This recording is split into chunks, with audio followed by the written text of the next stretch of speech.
sénégalais yooyu nga xam ni ñoo ngi doon réclamer seen payoor gannaaw ba ñu demee daal di geerale li nga xamante ne moo di réewum France gannaaw ci li ni mel lañ leen daal di fekkoon foofu bombardé leen loolee nag ba tey ñuy wëy di ko fàttaliku waaye itam di ñaan ñu daal di def lumière sur cette affaire bu ko defee son bu njiitu réew mi tey dégg nañ ci discours am nañ yaakaar ni lumière dina am ci mbir mi la ndax nag boobu ba léegi ñu ngi jàpp ni histoire bi ni ñu ko raconté woon bokkul effectivement ak bi nga xamante ne moom mooy bu réel bi li ni mel ñu ngi ci doon liggéey ay avancement mu ngi ci doon am ba ñu ci bëri ñu ngi wax ni enquête bi mu ngi évoluer déjà réewum France accepté na lu bëri lu nga xamante ne amoon na ci mbir mi la te mu bañoon ko d'alors. Alors la France daaw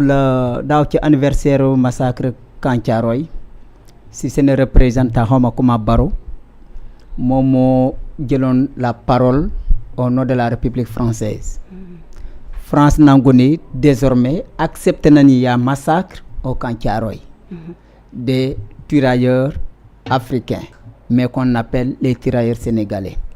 ci biir tirailleurs yooyu un nom péjoratif maanaam ñoo xamante ni mën ñoo tirer dañuy jékki-jékki rek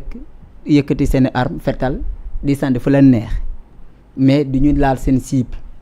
loolu la ñu leen caricaturé woon léegi nag bu ñu jógee France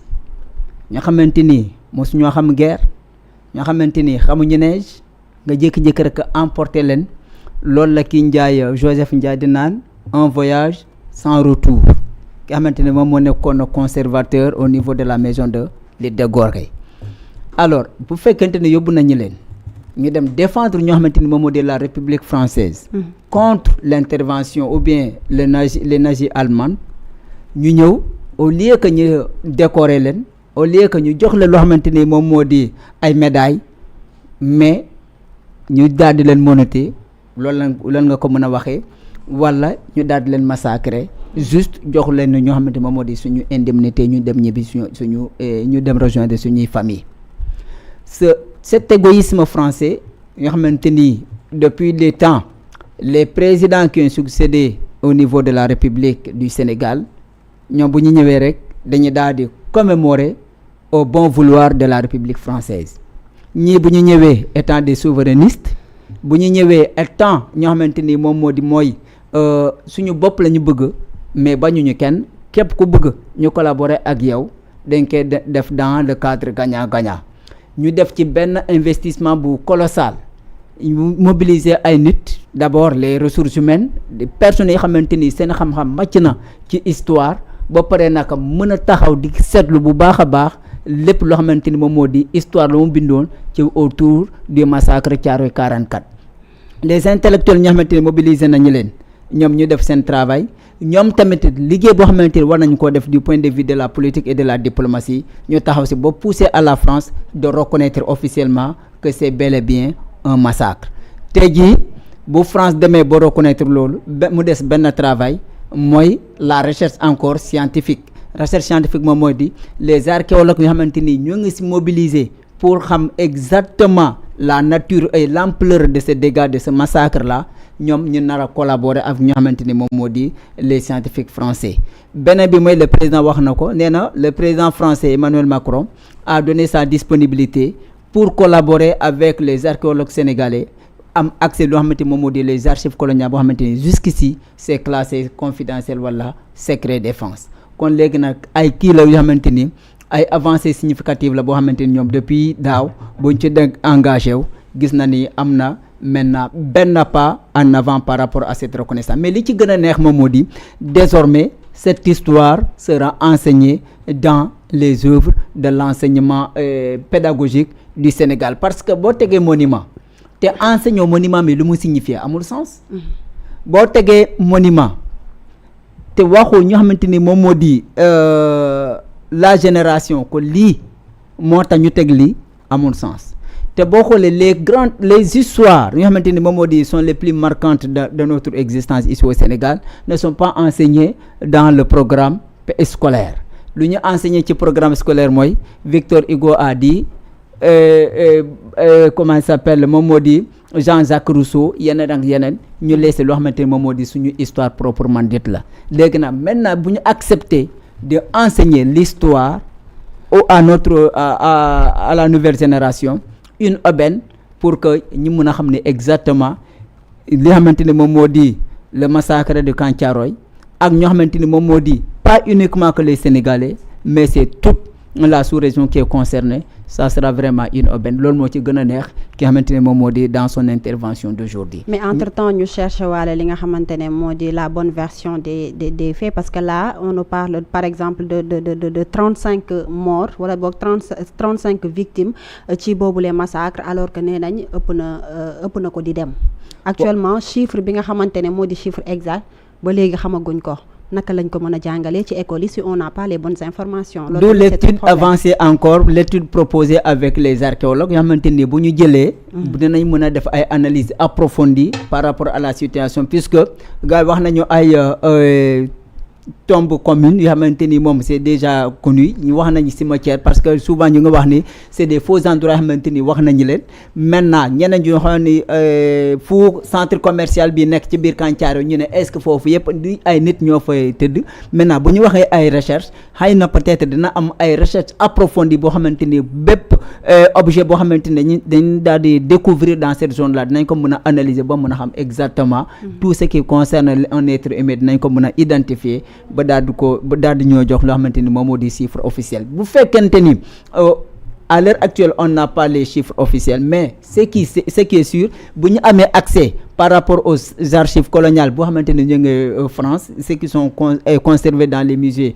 au niveau de la France xëy na ils vont encore dénaturer ils vont encore modifier mais en tout état de cause bu ñu continuer dans la recherche la vérité finira par triompher il faut que lenn kese moo ci des mooy ñu continuer absentir maanaam positionné wu taxaw ci seen position pour que la vérité finale puisse être connue par les Sénégalais et les Africains de tous bords. Merci beaucoup Masseck ci mbirum massacre bu Thiaroye 44 bi de seetaan nañ ci ay documentaire dégg nañ ñu ci raconté boobu léegi mais ba léegi mën nañ ne la bonne information amuñu ko tey ji soin bu mu ngi koy wax sànq kii di Emmanuel Macron président bu France mu ngi wax ni wala boog mu ngi promettre ni dina collaborer pour vérité mën a am ci mbir mi le mais tey est-ce que collaboration boobu mënees nañ koo gëm bu dee day fay fas yéene wane ni réewum France dafa amoon tort wala boog dafa tooñoon ay doomi Afrique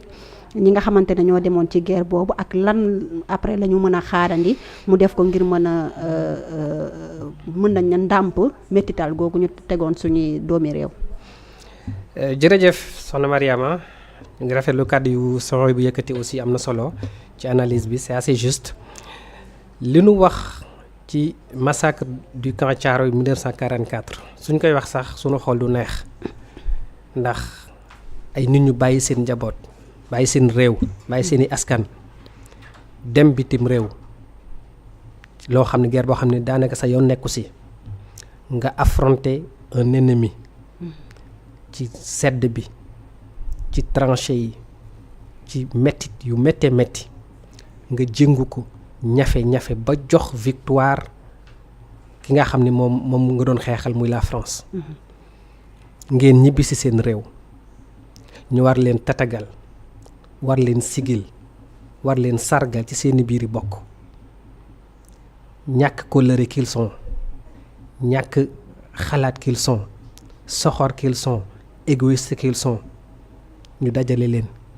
ñoo xam ne defuñu lenn lu dul laaj seen ay warugar seen ay ndàmpaay nga fusiller leen d'une façon éhontée dafa ñaaw kon ñi def loolu nga xam ne actuellement xam naa ni kenn dundut ci waaye seeni sët ñu ngi fi li ñu warlu ak ñoom mooy nekk ak ñoom en face xoolante ci biiri bët te alhamdulillahi rabbil alamina l'arrivée de ce nouveau régime de Pastef wane na ko célébration bu daaw bi le 1er décembre 2024 a été la première célébration digne de ce nom nga xamante ni si jox nañu gëdd tirailleurs yi lu ñu moom yaa ngi wax dañ ko war a enseigner dans les écoles mais avec quelle information dafa am benn dicton bu may faral di répéter souvent buñ naan si l'information est la porte de la réussite la bonne information en est la clé mooy qu'est-ce qu'on doit enseigner véritablement à nos enfants l'histoire de Thiaroye mais quelle histoire l'histoire où français yi bind nga xam dañ ne 35 personnes ñoo fa décédé. Moi je reste convaincu que plus de 10 fois ce nombre là daanu nañu biir Thiaroye ndax léegi son bi mu ngi tudd ay fosse commune ay enterrement sauvage loolu yëpp am na fa. Maintenant la bonne information mu ngi ci archives françaises yi. Il faut que nos autorités aient davantage de poigne di exiger davantage de la vérité à ce peuple français là et à son président Emmanuel Macron. Daaw déjà li ñu def on a posé un acte qui les a amenés jusqu'à reconnaître que c'était un massacre. Loolu déjà c'est un pas de géant. Maintenant li des mooy archéologue yi mu wax ñu koy liggéey historiens yi ñëpp ñu nga xamante ni si engagé wu nañ ci nañu fexe ba la bonne information parvienne aux Sénégalais, parvienne aux autorités sénégalaises ba ñu mën ko mettre à disposition des écoles ñu mën ko enseigner. Parce que ñooñu ay héros lañu, ay héros de guerre, ces vaillants soldats.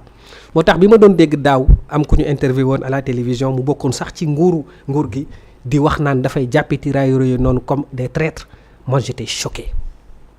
j'étais franchement choqué. Kooku du ma tudd turam mais war na xam ne moom ak ku mel ni moom kuy jàpp ni sunu ay tirailleurs nga xamante ni si lu ne ñoo ay sigil nañu réew tubaab sigil nañu ñun nit ku ñuul ndax demuñu fa di daw demuñu fa di laqatu dañu dem affronter l'ennemi ba gagné ko nekk une fierté pour toute l'Afrique nekk fierté pour le Sénégal entier ñu leen di traiter de traître loolu ça m'a fait très mal. Raison pour laquelle ñun li nga xamante ni si moom la ñu ànd mooy li yoon bii sunu gouvernement bi jël nguur gi jël ko à sa tête le président Bassirou Diomaye Faye tey gis nañu cérémonie bi def na discours bu am solo ainsi que la taxawaayu premier ministre bi nga xamante ni si moom mooy njiitu mooy bopp yoonu projet PASTEF bii nii parce que mooy président de parti PASTEF jàmbaar jooju nga xam ne li mu woote mooy lan waa PASTEF woote ko mooy lan souveraineté et souverainisme. loolu mooy lan mooy ñu moomal sunu bopp di jëfal sunuy bopp te loolu sunu maam yooyu ñooñu waroon yoon bi parce que dañu àndoon ak courage. àndoon ak dignité. àndoon ak détermination. man am naa sama maam Góora loolu tudd yal na ko yàlla yërëm décédé na en 2017 dafa bokkoon ci tirailleurs yooyu noonu solu woon soldat dem France xeexal tubaab bi waaye bu lay wax raconte ay anecdote sa yaram dafay daw ndax njàmbarte gu ñu wane woon ca la ñu doon def ba ñu demee. kon ñooñu il mérite reconnaissance donc ñun dañuy sant yàlla bi ñu amee un pouvoir qui est très conscient de ces enjeux là ndax xam nañu ne nit balay mën a xam fi mu jëm il faut mu xam fi mu jógee. Donc à la question de savoir par exemple lan la ñu war a enseigner sur cette histoire peut-être côté boobu lañ leen war a jàngal. njàmbaar nga xam ne mooy moo amoon ci suñu maam yi njàmbaarte ak it détermination. njàmbaar. fulla fayda jom nit lu mu nekk da cay boole fulla ak fayda. même bi ñu doon dem di xeexali tubaab bi xeexaluñ ko woon pour suñu intérêt bopp tubaab bi moo ci amoon intérêt waaye nag ñun comme jóg nañu ba pare parce que dafa am beneen dicton bay wax naan tout ce qui se fait mérite d'être bien fait. jóge sa kër dem pour fighter pour ñafe ji pour quelque chose buñ la ci xeeb waaye buñ ci xeeb fa nga jóge parce que bu fekkee da ngay défendre une cause qu'elle soit noble ou pas mais yàlla dogal na nga jóg pour défendre ko def ca la nga mën lépp. te loolu la sunu parents yooyu wane woon sunu grand parents yooyu noonu sunu jàmbaar yooyu raison pour laquelle ñun peuple sénégalais on doit être fier de ce régime de PASTEF ndax fi ñu commencé mooy yoon bu baax bi mooy lan dañu d'abord reconnaître sunu ay jàmbaar sunu ay héros di leen célébrer buñ jógee ci tirailleurs yooyu noonu daaw ci à Thiès on a construit là-bas benn monument boo nga xamante ni si dañ ko dédié à Lat Dior pour wane ne ni ñun dañuy màggal sunu ay héros dañ leen di sagal dañ leen di tatagal pour wan Sénégal yi ni leen ak monde entier ni leen ñun kat fii la ñu jógee donc ku jógee fii nii am ay maami jàmbaar am ay parents wu ndaanaan yow doo mën def nag lu dul ndaanaan raison pour laquelle aussi PASTEF jël en référence ku mel ni président Mamadou Dia nga xamante ni si bu ñu toppoon sa vision politique sa vision économique sa vision du pays kon romb nañu fi ñu nekk nii donc ñun dañuy delluwaat ginnaaw célébrer héros yooyu noonu ci la ñu nekk le 1er décembre 2022 le 1er décembre de toutes les années dañ ko inscrire ci agenda wu Sénégal pour wane ni sunu ay tirailleurs yi nii dañu leen fonk dañu leen teg fu kawe donc année yii di ñëw incha allahu rabbi dana gën a fës ndax on va exiger de la France la livraison de toutes les archives bu ko defee ñu mën a xam exactement ce qui s'était passé bu ko defee mën leen gën a célébrer et aussi derrière ndàmpaay gi war ñu jox ko ñooñu nga xamante ne si ay njaboot lañu ay famille lañu te seen parents yi décédé woon ci loolu. mënees nañ ko jàppee sax pas ndàmpaay wala boog